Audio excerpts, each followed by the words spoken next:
Football clubs in the modern era definitely have a reputation for being ruthless.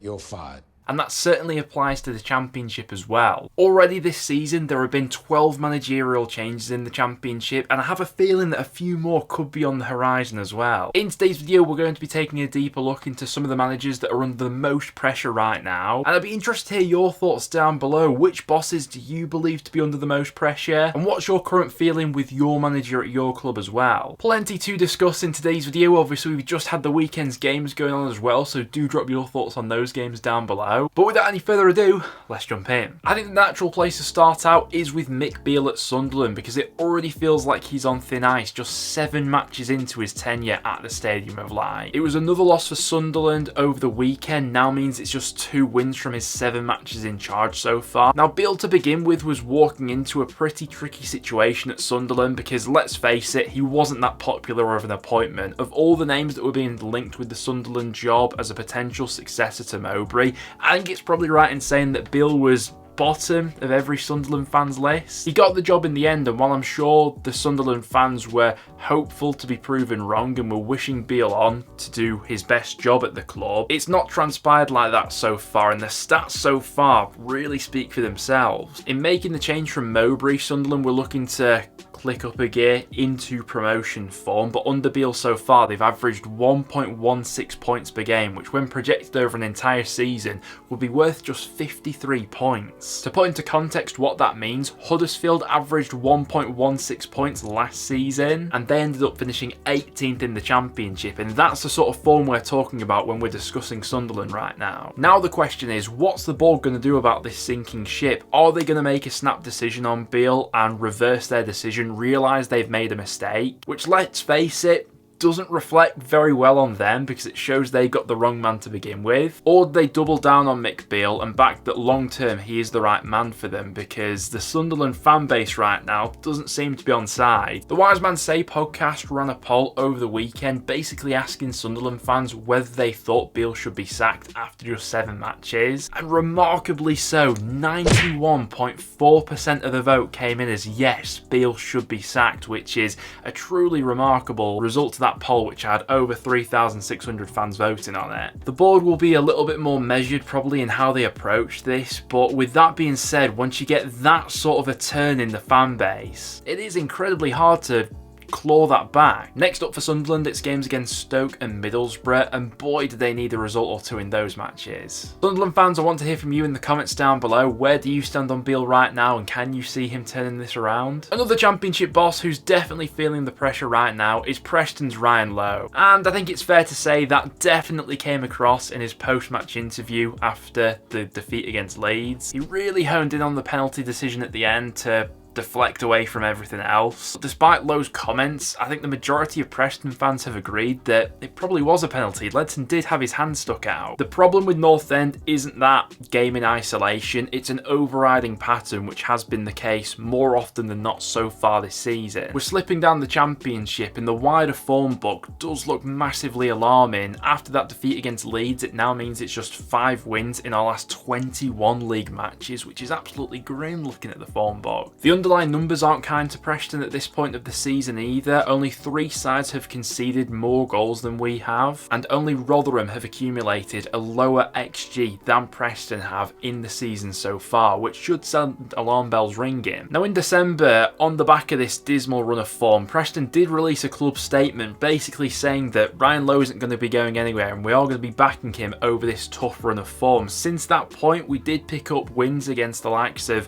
Leeds at home and Bristol City at Deepdale as well, but it just feels like we're going on this result to result basis where we're just keeping our head above water in terms of our overall league position, but in terms of long-term planning, strategy and playing style, there doesn't seem to be much substance we're building towards. And it is a real shame because it feels like this season will go down as a wasted opportunity, because when we have got it right at moments of the season, you really can tell there is a lot of talent within this squad. I'd argue one of our best squads we've had in the Championship over these last few years, and it feels like a lot of that talent is being squandered. The second half against Bristol City, for example, when we had Emil Rees, Wilkie, Mads Frockyar, Liam Miller all on the pitch and combining together, they're capable of producing producing special moments. But when we've been drilled into this defensive shape, which more often than not doesn't work, it does leave you pretty tired as a fan, and then you get on to Lowe as a character, who's definitely not helped himself over these last few months. We're 12th in the Championship right now, but if things carry on like this, it will be a bottom half finish for us. Another manager who has to be feeling the pressure right now is John Dole Thomason at Blackburn. It was another missed opportunity for them over the weekend as they drew one apiece with a fellow out of form Huddersfield side. Now means it's just one win from Blackburn's last 10 Championship matches. Now, unlike Lowe at Preston, with Thomason at Rovers, I do have a little bit more sympathy for a few reasons. Injuries haven't helped in the threadbare nature of that Rovers squad. Harry Pickering and Hayden Carter, another couple players that had to go off injured over the weekend against Huddersfield. With that being said, it's up to Thomason to get the best out of these players, and at this stage, he's not doing that. Blackburn do have the worst defensive record in the league, having conceded 53 goals from just 28 matches so far. And time again, throughout this winless run that they've been on recently, it's felt like they've missed golden opportunities to get themselves back on track. I do think that compared to Lowe and Beale, there is a lot more patience within the Blackburn fan base to stick by Thomason than there is those two other managers who we've discussed so far. Because at their best, Blackburn can be very good, and there are some extenuating circumstances that Thomason is having to deal with right now. My question to Blackburn fans though is, how much longer can the form book continue like this until those uncomfortable decisions around the manager do have to be made? Because I'm sure there will be plenty of Blackburn fans who are already getting quite twitchy. This dismal run of form leaves them 18th in the Championship right now, and coming up next is a real crunch match against QPR. Another manager undoubtedly feeling the heat right now is Huddersfield's Darren Moore. It did feel like an opportunity missed for both Huddersfield and Blackburn at the weekend as they played out a 1-1 draw at Ewood Park. When you've got the Huddersfield owners tweeting out things like this after matches, you know that your job is potentially in jeopardy. The difficulty for Huddersfield right now is the perils of relegation and how realistic of a possibility that actually is under Darren Moore right now. Since Moore took the Huddersfield job back in September, they've averaged 0.9 points per game, and it's worth pointing out that QPR under Cifuentes and Sheffield Wednesday under Danny Roll are both averaging a higher points per game than Huddersfield currently are under Darren Moore, and they've both gained ground. With 18 matches to go of this Championship season, Huddersfield under Moore are projected to pick up 16 more points if things carry on as they're going right now. That would see them finishing the campaign on 43 points, which I'm not convinced will keep you up. It wouldn't have been enough to keep you up last season. I don't think it will this season either. That then means that Huddersfield are going to need an upturn in form in this second half of the campaign if they are going to avoid the drop this season, and whether or not Darren Moore's capable of delivering that, I'm not so sure. Now, in the first half of the season, I do think it is fair enough to say that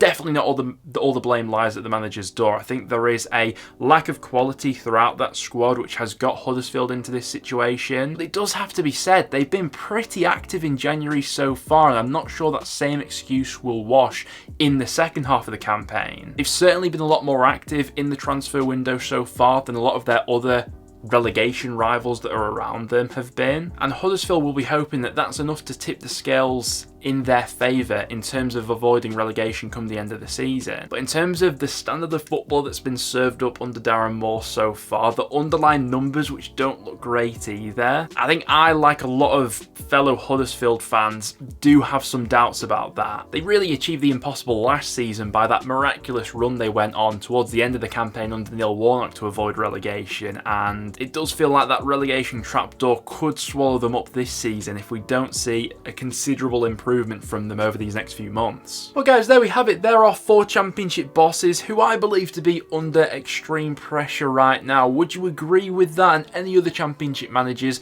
that you throw into that category? Do let me know down below. What's your managerial satisfaction looking like at your particular Championship club? Are you happy with the job they're doing, or not so much? I'm interested to know. If you did go on to enjoy, make sure to leave a like, and do stick around and subscribe for some regular Championship content. Plenty of exciting bits to get our teeth sunk into over this week, with transfer rumours coming up. We've got the preview for the weekend where we've got FA Cup and Championship action going on, and you guys won't want to miss any of that. Apart from that though guys, thank you very much for tuning in, and I will see you all in the next one.